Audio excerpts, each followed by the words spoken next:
الحمد لله ان جنسيتي مش على اسم بني ادم. ليه يا سالي تزعليني منك؟ ليه تزعليني منك؟ مين اللي قال ان تركيا متسميه على اسم بني ادم بس؟ بص هقول لك على قصه سريعه كده. الاتراك قوم قديم جدا، قديم من قبل الميلاد كمان. اسسوا دوله في الاول خالص اسمها دوله الهون، بعد كده انتقلوا لدوله ثانيه اسمها الجوكتور.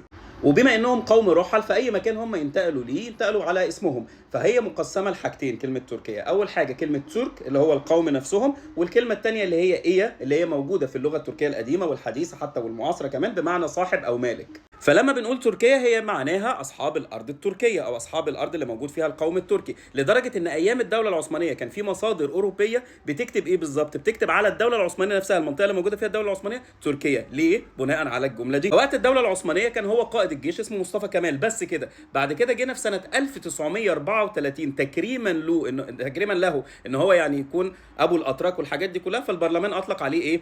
اتاتورك، اللي هو يعني ابو الاتراك. واصلا الراجل بعديها ب4 سنين مات. وعايز اقول لك ان في دول معينه لسه متمسكه باسم مؤسسها زي مثلا السعوديه. صحيح لو تعرفوا دول تانية بقولوا لي. وفي حاجه بقى تانية هنا انا عايز اعرفها عشان في ناس بتتلخبط فيها، هي ايه عاصمه تركيا صحيح؟